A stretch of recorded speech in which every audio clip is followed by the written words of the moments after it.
All right, so we are officially in October, and Nostalgia-ween has started. I'm not gonna lie, I've wanted to talk about this one for a while, not even because before we get it. to that, what? I just want to say one thing quickly. Yes, Lawrence Kasdan has directed some decent films. It's probably going to be a couple weeks before my brain's back into gear, so just giving you the heads up now. I was gonna say, what was that from the last one? I apparently had said that he had writers don't always make good directors, and I think in the case of Dreamcatcher, that still holds up. It was a very talky movie. Well, but he has way too much emphasis on the dialogue. But he's done some other things. I don't remember if I said, but we were also talking about Jan de Bont, and my brain was still getting confused. And well, but I think plus with recent events, I'm just a little I think it was used a bit. But I mean, I think he's directed both. He's directed some good films and some bad films. Yeah. So I just want that out there because people were just coming to my face and be like, but how can you say that when he's... I'm just like, oh shit, did I say that? Okay. we have nothing against the dude. He's written some of our favorite movies. Two of my favorite movies on the planet. Yeah. Empire Strikes Back and Raiders he wrote. So But this movie I wanted to talk about for a while, not even because I hate it at all. Honestly, I think it's very entertaining. But this was so much fun to do. Let's talk about They Float.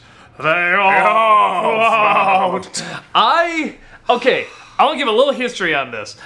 So I would always see this movie advertised, It, and you see the killer clown on there and stuff like that. And all my friends, I was in maybe 5th grade or something like that, and everybody's like, oh, it's so scary. Oh, that killer clown. Oh, it's so creepy and so Oh, yeah. When I was in school, I was like, did you see it? Yeah, I think this was one of my first introductions to Stephen King. I see a name everywhere. It was an intimidating name, Stephen King, the master of horror. And you see his name and then something creepy on the book cover, and then these miniseries were coming out. So I'm like, okay, well, let's go. And it already takes a lot to scare me. Even as a kid, it takes a lot to scare me. I think my imagination is too crazy because I always think of things 10 times worse. And I just saw this. I was like, when does the scary stuff start? That wasn't scary. I thought it was kind of interesting as a kid, but I didn't think it was at all scary. See, I find the stuff when they're kids, I find that part of it more scary. The stuff when they're adults, I'm kind of like... You found it... What part did you find scary? I did... There's... Not dramatic, not good, just scary. I don't... Here's the funny thing. I don't find clowns scary. No. But there is something about Tim Curry that even though I realize he's goofy and we had a lot of fun with it, Tim Curry is a clown. It's like... The idea is kind of creepy. How do I put this? It's just I'm not accusing Tim Curry of anything. But it has that feeling of the creepy old man and that John Wayne Gacy thing of come here, little kitty. It's just ugh. The creepiest part is when he's just hi kids, you want to blah blah blah. That's always the creepiest part. I mean, to me, I think it's always the build-up. But then when you see him, he gets the sharp teeth. Growing up in Chicago too, in the late '80s, you're hyper aware of John Wayne Gacy too, because it's just that's still at that point was still on everybody's mind. So when you see it, it's just I don't know. I found that part of it, and there's also the added problem of your kids, so the whole world seems out to get you. It's you're more defenseless. You're smaller. There's something really and this giant ass creepy clown with the sharp teeth. I don't know. I found that now let me put it this way. I found it scary when I was younger. Now I don't. I find it scarier than the rest of it, but it's not. I don't watch. There's nothing in Stephen King's It that I watch now and I'm terrified. There's not even closer. The only things that got the creep up for me, like I said, one is the come along little kid stuff. That's just always scary. I think it's hard to make that not scary. The child catcher in Chitty Chitty Bang Bang. That's just fucking terrifying when he comes out. He's like lollipops, all free. It's that guy had a Michael Jackson thing. Something about the come to me thing is so it's creepy. The creeper. Yeah, that's the thing. It's the creeper element. No, but the predatory. When I was a kid, now it's a little obvious, but when I was a kid, the one that legitimately got me, I actually jumped, is when he's looking at the picture of the brother, the dead brother, and the picture winks. Yeah, that was I'm too. That was good. That was good. That was a good, that was a good jump. But everything else, I saw this movie, and I didn't quite think it was funny yet, because I was still a little kid, so I was kind of sucked into the story. It's actually, in many respects, it's not King always has good ideas. Like, this is a good idea for a story, and a lot of sort of the basic stuff Part 1 is good. is amazing compared to part... Like, I like part 1, and then, like, something about when they're adults, like, I just lose it. Like, the best stuff is when they're kids. and it translates into the movie as well. So I saw this years later, because I'm thinking to myself, and I think my girlfriend at the time was a huge Stephen King nut, and it was one of those things where it was just like, what? Maybe I just wasn't in the right mindset. Maybe I just wasn't. Now that I'm an adult, maybe it'll be scary now. Like, it's one of those you gotta give it time. And I watched it, and not only was it not scary, it was hilarious. Oh no, it's actually really funny. Hilarious. How just silly and not frightening it was, and so many of these ideas and the way they do it and stuff like that. And everyone, I think there was something so much fun about doing this one because. Well, there were two things. One, when we released it originally, like years and years ago, everybody's like, "How dare you, sir!" This was like our first attack on Stephen King, I think, or one of our earliest ones, and all the Stephen King diehard fans came out and said, "No, there's all these. You just don't understand. You just don't understand," which is the best thing you can have because that immediately means it's going to be a hit, and it still is. It's like one of our more popular videos. And the book is better, but the book still has problems. But on top of that, it was so much fun seeing all these people come around and say, "Oh, maybe it wasn't as scary as I thought." Like, it sort of sucked out that scariness, which in many respects I feel bad about, but in another respect it's kind of nice showing, like, there were people that really terrified clowns and terrified Tim Curry, like they couldn't sleep, and then when they see it in this comedic light, they're like, "Oh, like this is okay. Like, this isn't actually as creepy as I thought. Like, I can sleep. I can not be afraid of clowns and stuff like that." So there is something nice about that. Well, the book is scarier. The book's and visually trying to represent the book, they ran into trouble, and I think sometimes they went with more comedic. You know, so there is a lost in translation problem, but unintentionally comedic. Yeah, but the book still has issues. Tim Curry's best scenes. The scenes that creep me out, like, you know, that shot of him in the shower, just like this, like looking, there's something about all of that white and just that pop of color and those beady eyes, like, staring at you, just, you know, the scenes like that work for me, but then you'll have other scenes where he's just being goofy and, you know. I think it's pretty safe to assume, I mean, I'm trying to think, has there ever been a Stephen King movie that was actually better than the book? I think the books are always better. Because his prose are amazing. He really is a good writer, and I think that's kind of a testament because he takes these ideas that are not actually, you know, great stories, but he makes them Shawshank was really good. I never read that. What? That's like a was a novella. That was more like a novella. Like, I mean, if you're talking about the full big books. All right, in some respects, even the shorts. Like, even King couldn't direct. Where the movies, Kubrick's The Shining. Well, yeah, okay, all right. The one that he didn't like. I hear he's opened up to. I don't hate the King's original version, the book version of The Shining, but it's more of a redemption story. I don't find that scary, whereas the Kubrick version's just like evil, and that's it. There's otherworldly. What the fuck? There's no redemption at the end of that. There's this holy shit, we survived. Yeah. You know. But yeah, and as I say a million times before, I mean, it's like we actually really do like Stephen King,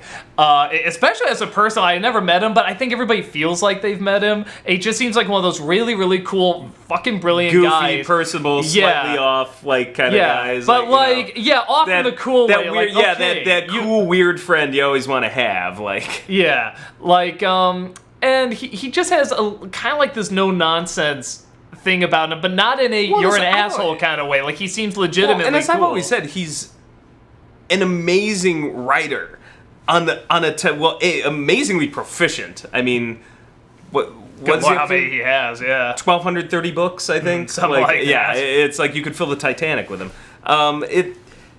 So he's amazingly proficient, and on a technical level, like, his writing is just like flawless. They're page turners. You know, he speaks with the active voice. They're not poorly written.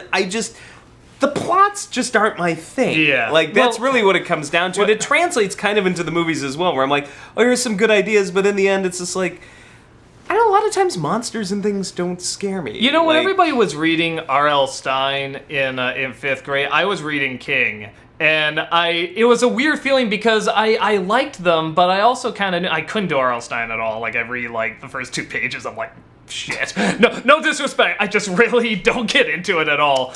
But so Stephen many King, 90s kids are going to kill their ass now, buddy. but Stephen King, you know, I would read, and it kept me really engaged and entertained at that age, and I think you could argue it still does now. He's still a good writer. It's just very much that, like, you sort of catch on to these formulas that keep coming back, but he still writes them in. It's like Tim Burton. It's like, yeah, I know the formula, I know this stuff, but he still does it in such an interesting way, and it's just kind of the stuff I sort of leaned towards more. Maybe it's not like as much now, Miyazaki movies do the same thing. Yeah, I mean, there will be a boy style. and a girl combo. There will be some environmental nature, message. tactical machines there will be, and stuff. yeah, they sort of all steampunk.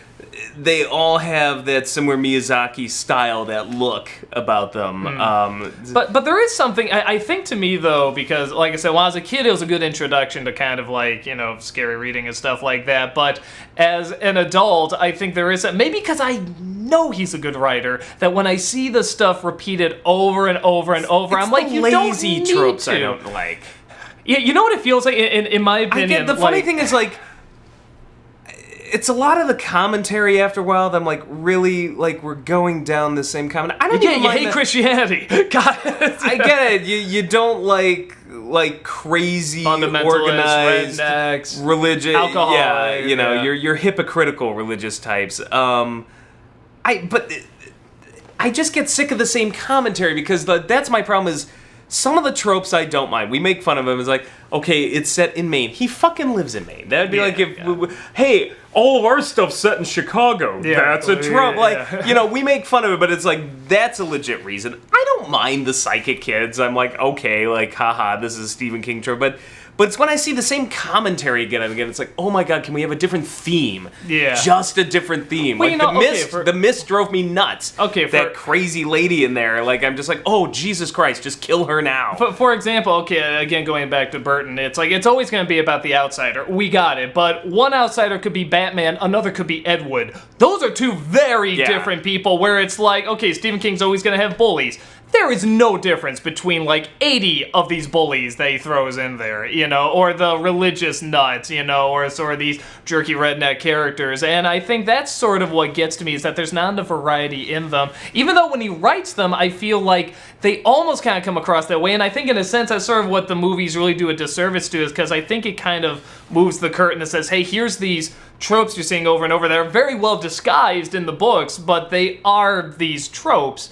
But you know what I always get from King, again, I've never met the guy, I have no idea, but just from his writings and his interviews and stuff like that, he really seems like a guy who writes because not just because he wants to, but because he needs to. You know, that he needs to get this stuff out there. And I almost think his philosophy is, look, they'll publish whatever I write, I'm just gonna write. You know, and look, I'm just doing this for myself. If you guys read it, great. I'm so humble, but I'm doing this for me. You would think that by this point, if he really just wanted to coast on his own money, he could. So he's writing because he likes to. Yeah, well, I mean, and that's fine. And when you write that many things, I think part of the problem is after a while, there's just going to be kind of a rinse, repeat, recycle kind of. Yeah, and you can, and like you said, I think because he has written so many, I mean, nobody who writes that much they're either doing it because they really don't give a shit or they really love it. And I think his writing is too good, and hearing interviews for him not to love it. So I think that's why a lot of the ones I like are the ones like I like most in book form too, are like, you know,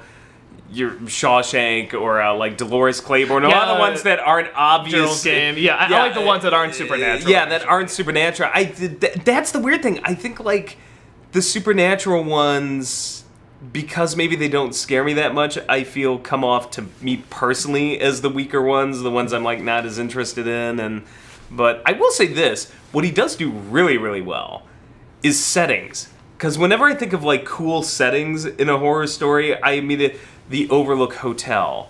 You know, The Mist as a story I didn't like very much. I'm like, wow, you made a grocery store and the fog scary. Like, I loved the setting, I just didn't like the way the story played out.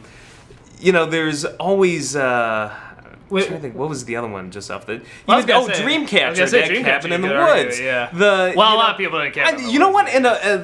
another one that I thought was great. Again, the story is goofy as hell. But the setting for the Langoliers, that just no, that's a great idea. That was one of the creepiest feelings I ever had was watching the Langoliers in just that abandoned airport. What I picked up, nobody there, no sound. I thought that's an awesome idea. The first thing I picked up reading a couple of the Stephen King books was that I always wanted to know what was going to happen. I couldn't die. If I didn't know what was he's such a great happen. technical writer. But then he it knows never. How to create these page well, and they are good setups. Like I said, Langoliers. I mean, it's just like how could you not? Yeah. How could you like read the first 30 pages and be like, nah, go read something else? It's like you have to know what's going on. I mean, these are such good and even the clown, just like there's this clown going on, but he has kind of these supernatural. It's just like what is going on? And then you just keep going, and it was always kind of like the and then giant spider. Yeah, it was always kind of, and I know there's like everyone always says there's like no, there's a reason, there's these things, and then when you explain it, it sounds worse. And I remember, like I said, it connects to the other series, and the girl has to sleep with all the boys. It's just that's supposed to make it better. No, the way he wrote it's always the way he wrote it, and again, that is a testament to a good writer. He can make this insanity sound legit. It's hard to translate to film, though. Well, and like some of it, and I think didn't he admit that he kind of wrote himself into a corner with it? Because wasn't connecting it to the other series like a retcon that he started to realize, oh, maybe this is one of the old ones, and the. Well, the other thing I really give King a lot of credit for, I mean, I'm trying to think how to put this delicately. He kind of acknowledges.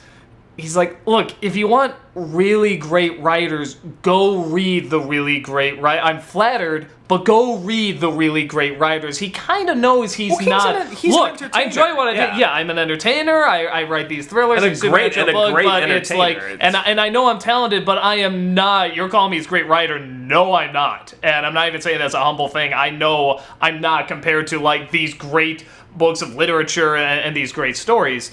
And again, that's just something where it's like I really give him credit for, because there is kind of this awareness, and it clearly hasn't gone to his head. I mean, nothing. I don't feel like anything has really gone to his head. Apart from the drugs.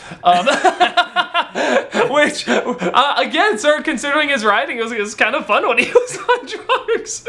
And it showed. Well, Maximum Overdrive, he just admitted, like, I was coked out of my mind when I directed that. And you just look at him in the trailer, and you can tell. Was it that one or Tommyknockers? Was it both? Tommyknockers he wrote when he was high out of his mind, and then Maximum Overdrive he directed when he was high out of his mind. Coked out of his mind, okay, is what he said. Yeah, because I thought he said Tommyknockers he wrote when he was coked up. Well, okay, a funny idea. Again, we're taking kind of a different, going a little bit of a different direction here, but I think the video's out, what's coming up next. Dreamcatcher is the one that we just did, and he had him on interview, and he said he really wanted the toilet. He wanted to do for the toilet what Psycho did for the shower. He's like, that hasn't been touched yet, because he says he wants to tap on these things that haven't really been tapped on yet. He says, nobody's done the toilet before. I wanted to see if I can make that scary. And again, I haven't read Dreamcatcher, but I'm sure in the book... it was way better. Scarier. Yeah, but, it's like you just... see the toilet. You say the word toilet, you start giggling. My problem with Dreamcatcher, too... Well, we'll get to this eventually with the...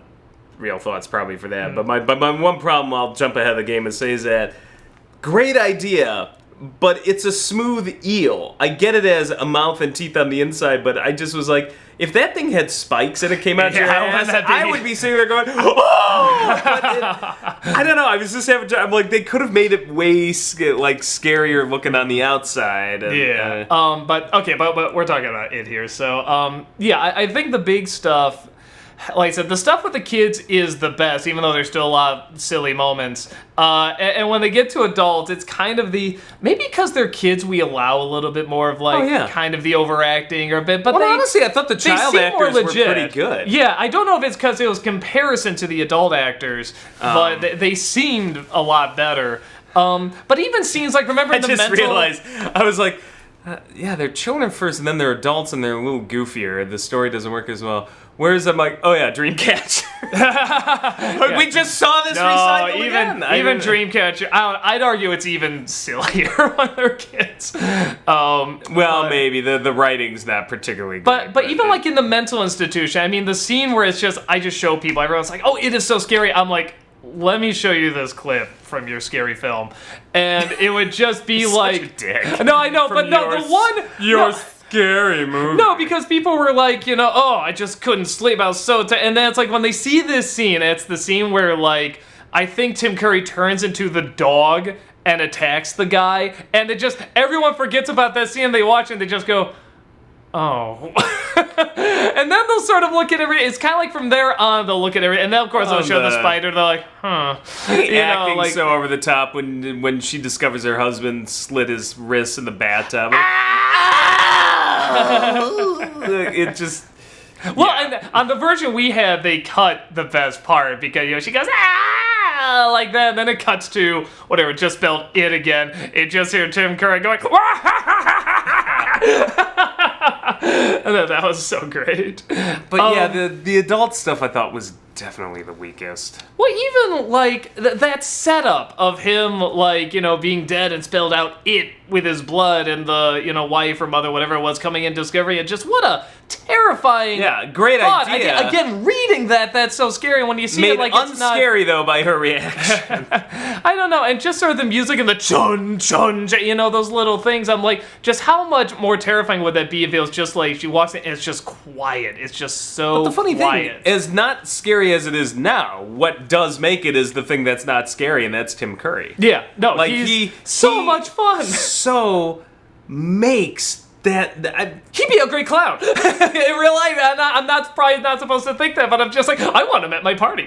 I think that's what makes and the moments that are scary with Tim Curry, I think, is because of that, because it's just, you feel like, this could almost be a real clown, and then it always goes that extra step over the top and kind of wrecks it. Yeah. But there's so many early scenes where he just looks like, and I've seen the new one they're doing, and I've seen some of the promotional shots. I'm like, ooh, we're scary clown makeup now, and I'm like, no. What made Tim Curry's version scary is that he just looked like an actual clown. See, what I always kept hearing is like, well, that clown just looks silly. I'm like, he's a clown. He's supposed to. That's what it's supposed to be. I'm kind of with you. You don't need to do anything to Tim Curry to like. You put the clown makeup on his face. That's all you need to do. And I think that's why a lot of kids have a fear of clowns. A lot of kids do. And a lot of people have a fear of clowns, and I think that's why it's so fucking scary. I think that, like, when I see the scary clown masks and stuff at the Halloween store, I kind of laugh, because I'm just like, it would be so much more terrifying if you just dressed up like a regular clown. Yeah, well, no, like a lot of those masks and stuff from the 50s, or even those clowns from the 50s, it's like, and they're just trying to be charming. And that's why Tim Curry works, because it's like he's playing it like a clown. And it goes over the top, but, like, those early scenes when it's a little more subtle, I'm just, ugh. Well, and I think there's something, too, I sort of like that now when people kind of quote Tim Curry from it, they're not... Again, I love Tim Curry in it, but I like that now when they're kind of quoting it and talking about it, they're doing it and kind of laughing about it. Like, they all float. Wah-ha, wah-ha, wah-ha. Like, now people are having fun with it, and it's not as much the... Like, if they want to be terrified, like, and have fun, oh, he's so scary and creepy, too, that's fine. But I'm talking about the people that, like... I guess I just knew a lot of people that were, like, quote-unquote traumatized by this film, and I just really, like, started going in, like, look, I mean, it's okay, I mean, you're scared by whatever you're scared by, but like, have you ever thought, looking at it from this angle? And I like that just now people can quote it and have fun. I think it's that intro scene. I think that's probably the scariest scene in the movie, at least when I saw it the first time, of him in the sewer. That is probably a scariest scene. And, like, it just... Well, no, and because you don't know what else is down there. It's dark, and that's why it's such a fucking letdown at the end. It's like, no, that's what's scary. Giant, and I love stop motion animation. But this was definitely a case where I'm like, oh, that did not hold up. No, it's like a fucking Large Marge sequence from Pee-wee's Big Adventure. Like, it just was too goofy. I feel like so much of King, honestly, again, I think like all great horror is just what you don't see. Yeah, we see, he gets come down there, we have balloons, all colors, and he's just clearly lying. But it's like, what is down there, or what does he, but you can also get in that kid's mind, like, ooh. Well, when he pops up out of the shower, or just when you see him out there, that's when it's scary. Like, it just isn't when it's, him doing goofy things or becomes the giant spider, or... But yeah, I think or the mummy or the werewolf. Yeah, I think those early seasons, and those are funny now, ironically, because it's Tim Curry just chewing scenery and having a great time. But I mean, it's not so much scary. We laugh at that now. Yeah. I'm trying to think anything else about it. I mean, everything else that we talk about, and we've just talked about a million times with the Stephen King tropes. I think it's very entertaining. Honestly, I think it is super entertaining. I don't think it's scary. I think the stuff with the kids is dramatic, and everything else is I think really the first enjoyably silly. I think there are scenes early on in the first half that are legitimately scary, but I mean, not so much as an adult now, but as a kid, terrified the fuck out of me. But even as a kid, like, I remember seeing bits of the second half and just, like, yeah, it was the scary stuff was in that first half, and like there are parts in there that are really scary. As a whole, though, like part 2 is such a letdown. Yeah. Such a letdown. I don't know what they're gonna do with the remake. Like, I'm worried that it's gonna be the same thing where I'm just like, oh, so. Well, I know there's this big, complicated backstory and stuff. I remember reading a little bit of that and again, you'd sort of read it, but I would sort of read it, but not read it at the same time. Like, I wouldn't process it because I'm just like, I don't care whatever the technicals are. It connects to his larger universe. Yeah, which I don't know if that was intentional or if he kind of retconned that, like wrote himself into a corner and was kind of like, well, then maybe it'll connect to this, so it's not a complete waste of time. I don't know, but I mean, it's something I never got that interest in it. But the actual basic idea, like what is going on, was good. But then when they got into the super technicals of it, it's like, no, just it's like, okay, it's like a ghost story. It's like, we don't need to know how there's an afterlife and the technicals. It's like, no, just who died and why do they want to kill me? It's like, that's the basics that we want to know. I don't need to know all the technicals, but I don't feel it did that too much. It was only kind of like, in the book anyway, it was only kind of near the end. In the movie, they just said, no, we're not doing that at all, to their credit. But I'm sure he can do that stuff too. I never read The Dark Towers. I hear they're phenomenal. So maybe he can do that stuff really well too.